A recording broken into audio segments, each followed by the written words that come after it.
Bueno, cotidianamente, si alguien lanza la palabra perversión en medio de una charla, o sea, casi instantáneamente se siente una tensión en el aire. Es una palabra sumamente pesada. Sí, totalmente. Es una etiqueta que en el lenguaje común busca trazar, digamos, una línea muy clara para separar a los buenos de los malos. Su uso es puramente moral. Exacto, es un juicio rápido. Y cuando la gente escucha esa palabra suele imaginar sombras, callejones oscuros, cosas indecibles. Pero aquí es donde damos un giro de 180 grados en nuestro análisis de hoy. Claro, porque cuando pasamos esa misma palabra por la lupa del psicoanálisis, todo ese peso moral, o sea, toda esa indignación, desaparece por completo. Se esfuma. Se convierte en un término puramente clínico, un concepto que esconde secretos increíblemente fascinantes sobre la naturaleza misma del deseo humano. Y sobre la ingeniería de nuestra mente. Lo fascinante aquí es cómo el lenguaje clínico transforma lo que la cultura condena como morbo, pues en pura mecánica psíquica. Es como abrir el capó de un auto, ¿no? Ajá, tal cual. Es un motor que podemos observar y desentrañar sin ese lente moralista que nos nubla la vista. Dejamos de preguntar si algo está bien o mal. Y empezamos a preguntar cómo funciona. Bueno, vamos a desempacar esto. Porque el objetivo de nuestra inmersión de hoy es entender una diferencia que al oído inexperto suena sutil, pero clínicamente es un abismo total. Un abismo inmenso, sí. Hablo de la distancia entre tener una verdadera estructura perversa frente a simplemente tener lo que se conoce como rasgos perversos. Y vamos a ver cómo esto dicta la manera en que la mente organiza la sexualidad. Y para lograr entender esa diferencia tan abismal, no podemos quedarnos flotando en teorías abstractas. Tenemos que ir a la definición más pura. Al origen. Exacto, al paradigma central de lo que conforma una estructura perversa real. Tenemos que mirar el esqueleto de la maquinaria. Claro, porque para entender un mecanismo complejo, lo mejor es ver su versión más extrema. En las notas que estamos analizando, el paradigma absoluto es el sujeto fetichista. Así es. Y hay que prestar atención a los detalles. Y me llama muchísimo la atención lo específicos que son esos detalles. No estamos hablando de preferencias vagas o de que alguien diga, me gusta más la lencería negra. No, para nada. Es mucho más rígido. Hablamos de alguien que necesita inexorablemente de un objeto fetiche para que la satisfacción sexual siquiera sea posible. Las notas mencionan cosas extremadamente puntuales. Sí, cosas como unas medias rotas. Unas medias rotas, unos zapatos rojos, un liguero, unas trenzas o hasta un lunar específico en una parte particular del cuerpo. Esa especificidad milimétrica que mencionas es la clave de absolutamente todo el concepto. O sea, no es una preferencia, no es un adorno. Es indispensable. Es una condición absoluta, de vida o muerte para el deseo. Lo que fundamentalmente caracteriza a este sujeto no es la rareza del objeto en sí. A la mente clínica le da igual si son zapatos rojos o trenzas. Entonces, ¿qué es lo verdaderamente importante ahí? Que este sujeto tiene una certeza absoluta sobre su goce. A ver, espera. ¿A qué te refieres exactamente con una certeza? Porque, digamos, el deseo humano suele ser todo menos certero. Es un caos normalmente. Bueno, me refiero a una certeza matemática, inquebrantable. Este sujeto sabe con una precisión milimétrica cómo, dónde, con qué y bajo qué condiciones exactas va a alcanzar la satisfacción. ¡Guau! Sí, hay una máxima clínica que dice que el verdadero perverso es alguien que ya sabe todo lo que hay que saber sobre el goce. No hay lugar para la duda. Exacto. No hay exploración dudosa, no hay preguntas existenciales en ese momento. Hay un saber absoluto. Aquí es donde se pone realmente interesante. Porque, fíjate, al escuchar ya sabe todo lo que hay que saber, me imagino la mente de este sujeto no como un río que fluye, sino como una bóveda de banco complejísima. Me gusta esa imagen. Es como un engranaje pesadísimo y muy rígido que requiere un código de acceso exacto e inamovible para abrirse. O sea, si el fetiche son los zapatos rojos de tacón aguja, esos zapatos son la contraseña. Tal cual. La contraseña alfanumérica perfecta. Y sin ese código ingresado a la perfección, pues el sistema simplemente no arranca. A diferencia del resto de las personas, donde la intimidad opera con mucha más improvisación, ensayo y error. Sí, con torpezas a veces. Claro, pero en esta estructura no hay improvisación. Hay un manual de instrucciones que no admite errores tipográficos. Esa analogía del código de acceso ilustra perfectamente la mecánica. Y si lo analizamos de cerca, en un mundo cotidiano donde la sexualidad suele ser un terreno pantanoso, lleno de miedos al rechazo. Y de inseguridades físicas. Exacto. Inseguridades, incertidumbres. En ese contexto, tener una certeza absoluta podría sonar casi como un superpoder, ¿no? Una ventaja. Suena a que tienen todo resuelto. Pero clínicamente es todo lo contrario. Es una prisión de alta seguridad. El sujeto está encadenado a ese código. Si los zapatos rojos no están en la habitación, el deseo se apaga por completo. Se corta la energía. Y esto, fíjate, va mucho más allá del fetiche de la ropa. Sí, claro. El análisis no se detiene en los zapatos. Esta misma estructura clínica, esta necesidad del código de acceso, es el motor de todas esas conductas que la psiquiatría contemporánea agrupa bajo las parafilias. Así es, si abres un manual de psiquiatría tradicional, vas a encontrar una lista enorme. Pedofilia, necrofilia, zoofilia, exhibicionismo, sadismo, voyeurismo. Todas bajo la misma etiqueta. Claro, la psiquiatría las clasifica por el qué, por la conducta externa. Pero lo que el psicoanálisis aporta es la comprensión del por qué y el cómo. Detrás de todas operan los mismos engranajes rígidos. O sea, el exhibicionista, digamos, no está simplemente rompiendo una regla social por diversión. No, para nada. Necesita la mirada asustada o sorprendida del otro como su código de acceso irrenunciable. Sin eso, no hay goce. Es como si todas esas conductas tan distintas fueran simplemente diferentes combinaciones de números, pero todas tecleadas en el mismo tipo de bóveda mental rígida. Exactamente la misma bóveda. Ahora, si la estructura perversa requiere una rigidez tan absoluta y matemática, esto me lleva a un planteamiento inevitable. Si este es el perverso verdadero, el prisionero de su certeza. ¿Qué nos queda a los demás? Exacto. ¿Qué pasa con el resto? ¿Existe realmente en la teoría psicoanalítica una sexualidad puramente normal? Esa es la pregunta que fractura todo el debate moral. Y si conectamos esto con el panorama general, nos obliga a explorar el doble filo que tiene la palabra perversión en este campo. A ver, cuéntame de ese doble filo. Hay que separar dos cosas. Una es la estructura clínica, que es esta bóveda rígida de la que venimos hablando. Y otra, muy distinta, es una característica intrínseca de la sexualidad humana misma. Ok. La cual fundamentalmente tiene un carácter perverso en absolutamente todos nosotros. No, a ver, pongamos un freno aquí. ¿Me estás diciendo que toda la sexualidad humana, incluso la que el mundo etiqueta como normal, está construida sobre cimientos perversos? Si vamos a las bases, sí, totalmente. El psicoanálisis desmantela por completo esa ilusión de la pureza sexual. Toda esa sexualidad catalogada como la norma está plagada de rasgos perversos. Rasgos, no estructura. Exacto. No es la estructura rígida, es un rasgo. Y para entender qué constituye un rasgo, tenemos que volver a la regla de oro fundacional de Freud. Él definió a la perversión marcando primero lo que la época consideraba, digamos, la norma biológica. Sí, el supuesto objeto normal y la supuesta meta normal. Decía que, históricamente, el objeto normal del deseo era estrictamente el sexo opuesto, y la meta normal del deseo era exclusivamente el acto reproductivo, el coito. Así es. Y según esa regla, cualquier desviación milimétrica de ese objeto o de esa meta entra automáticamente en el terreno de lo perverso. Y si aplicamos esa regla a la realidad práctica de quienes nos escuchan, las implicaciones son masivas. Es que, o sea, si Freud dice explícitamente que alterar la meta de llegar al coito reproductivo ya es un rasgo perverso, entonces básicamente toda la exploración íntima cae en esa canasta. Todas sin excepción. Un beso prolongado que no lleva a nada más, las fantasías, el uso de juguetes, preferir una parte específica del cuerpo. Todo lo que no sea un acto mecánico reproductivo es un rasgo perverso. Por definición, sí.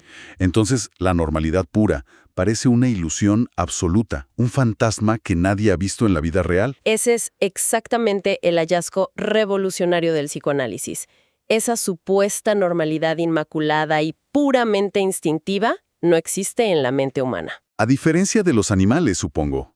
Claro, los animales sí se rigen por ciclos biológicos estrictos de apareamiento, pero en el ser humano el instinto está roto, está atravesado por el lenguaje, por la cultura. Entonces la frontera es borrosa. Totalmente porosa. La frontera entre lo normal y lo perverso en el sujeto neurótico, que somos la inmensa mayoría de las personas, es muy fluida. Entonces el neurótico promedio está lleno de rasgos perversos. Pero la clave aquí es cómo los usa, ¿no?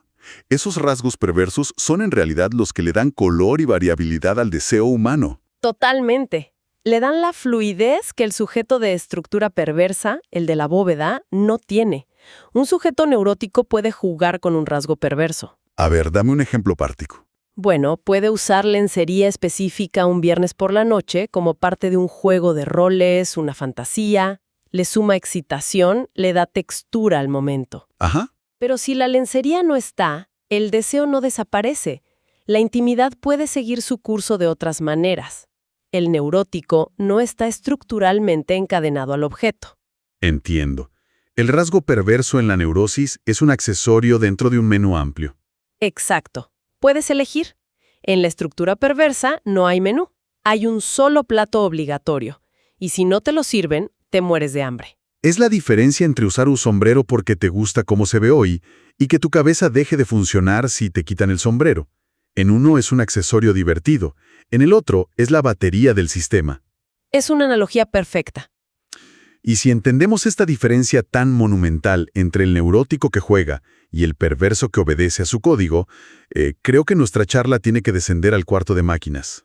Sí, tenemos que ir a la raíz. Porque si la mente se divide en estas categorías clínicas tan radicalmente distintas, a ver, ¿de dónde salen? Nadie amanece un martes decidiendo, hoy voy a ser perverso o neurótico. Nadie elige su estructura conscientemente, claro. Entonces, ¿cómo se construye esta maquinaria mental? ¿Qué es lo que determina el camino? Para entender el origen, tenemos que viajar al pasado, a los primeros años de vida del sujeto. Estas clasificaciones, neurosis, psicosis y perversión, no son virus biológicos ni fallos genéticos. No nacemos con ellas preinstaladas. No, son, fundamentalmente, formas de organizar la sexualidad. Son respuestas que la mente infantil crea para lidiar con su historia sexual temprana. Y las notas son muy claras en que este drama no ocurre en el vacío. Toda esta arquitectura mental se forja en el crisol de dos conceptos inmersos de los que siempre se habla. El complejo de Edipo y el complejo de castración. Exacto, y aquí es donde la teoría a veces se vuelve un muro de ladrillos de jerga técnica. Pero vamos a desarmarlo, porque esto explica el porqué de todo. Empecemos por el Edipo. A ver. Porque, digamos, no estamos hablando de la tragedia griega literal de ir y matar al padre biológico, ¿verdad? No, por favor, quitemos esa imagen literal. El complejo de Edipo, despojado del mito, es básicamente el proceso por el cual el niño se inserta en las leyes de la cultura y el lenguaje. ¿Cómo funciona eso en la mente de un bebé? Bueno, al principio de la vida, el bebé y su figura de cuidado principal, usualmente la madre, están en una simbiosis total. El niño cree que él es todo lo que la madre desea, y la madre es todo su mundo. Es una burbuja perfecta de completitud. Exacto.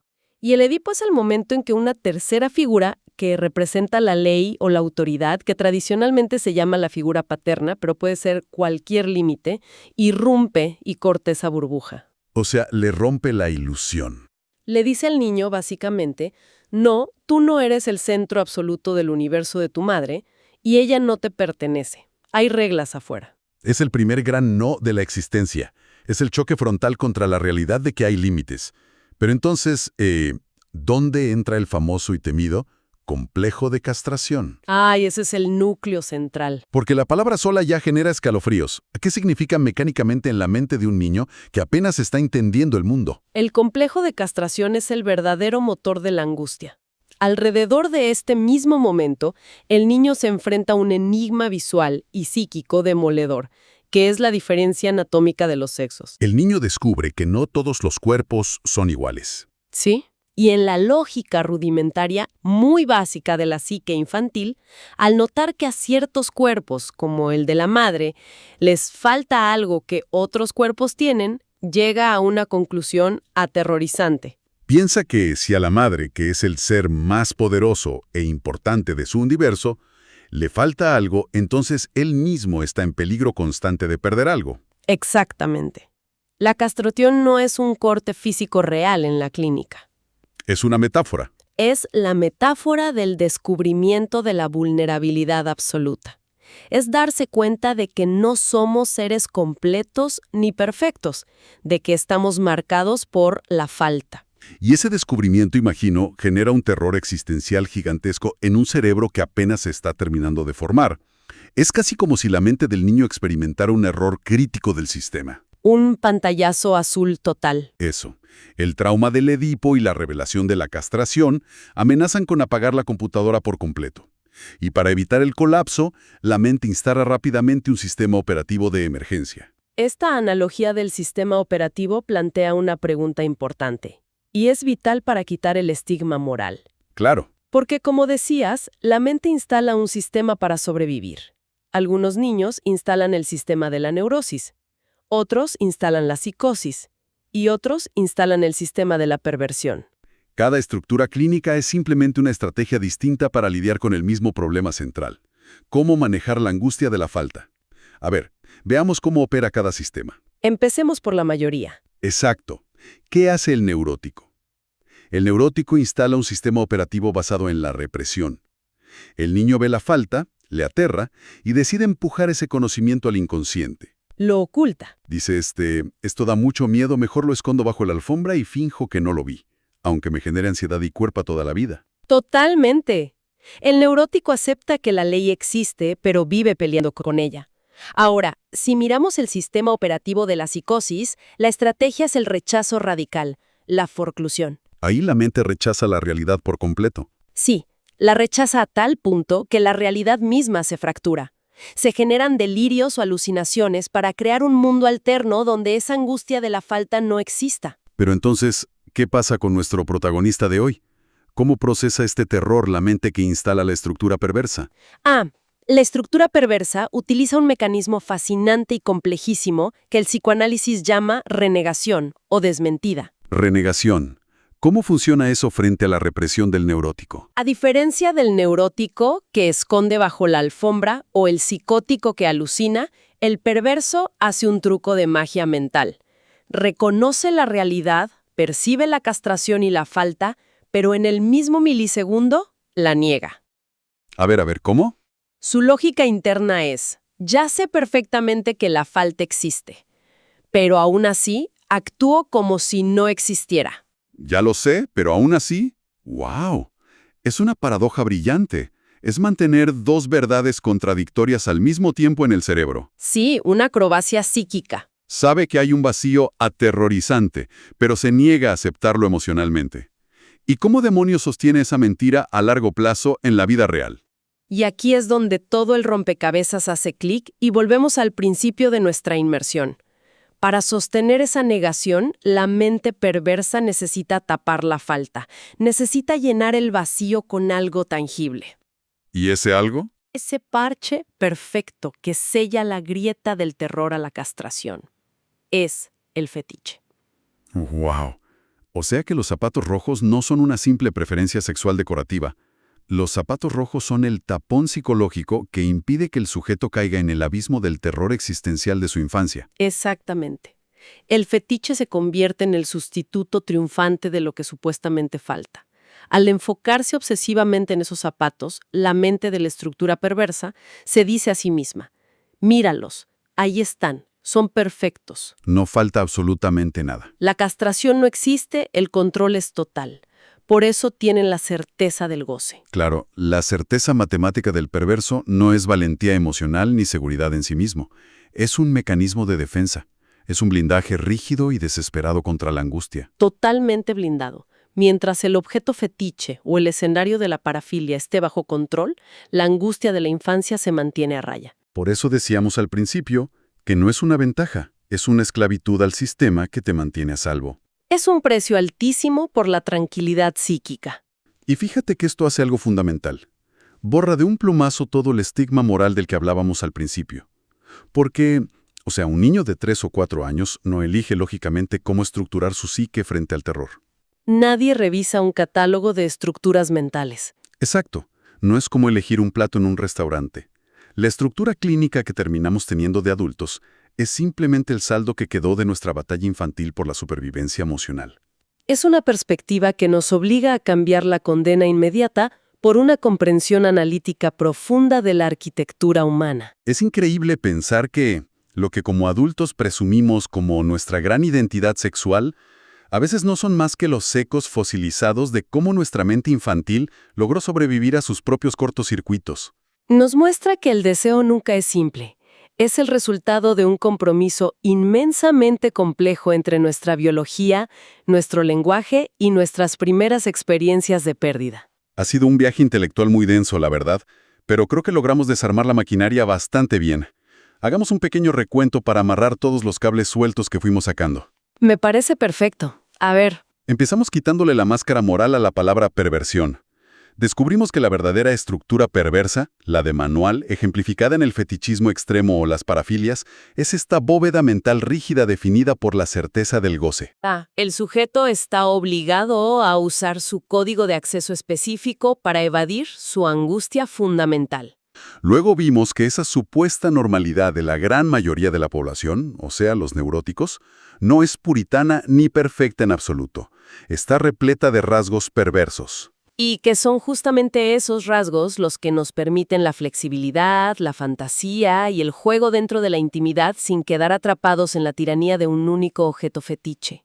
Y finalmente descendimos a las bases operativas de la psique, al código fuente. Comprendimos que ser neurótico, psicótico o perverso no es una elección de estilo de vida. Es el tipo de escudo que nuestra mente fabricó para sobrevivir al choque brutal del Edipo y al miedo existencial a la falta que trae la castración. El fetiche es, en última instancia, un monumento diseñado para tapar un vacío primordial. Lo cual creo que deja a la audiencia con una visión clínica mucho más rica y empática. La mente humana siempre busca organizar lo inorganizable. Cada estructura es un intento desesperado de hacer que la vida sea vivible. Definitivamente. Y para cerrar este análisis de hoy, quiero dejar flotando una reflexión bastante provocativa que me surge al enfrentar estas dos realidades que hemos discutido. A ver, cuéntame. Hablamos de que el verdadero perverso estructural posee esa certeza absoluta, ese saber matemático sobre cómo y con qué alcanzar la satisfacción, dictado estrictamente por su fetiche, ¿no? Sí, una certeza inquebrantable. Mientras tanto, la vida del sujeto neurótico promedio es un mar de inestabilidad, dudas, inseguridades corporales y un deseo que siempre parece insatisfecho, buscando parches temporales en diferentes rasgos perversos. Una búsqueda constante que nunca termina de llenarse. Entonces, la pregunta es, ¿será que, en el fondo, la orgullosa y sufriente normalidad neurótica, ahogada en su duda perpetua, envidia en secreto la inquebrantable, perfecta y aterradora certeza que el perverso tiene sobre su propio deseo? Ahí se las dejo para que lo piensen.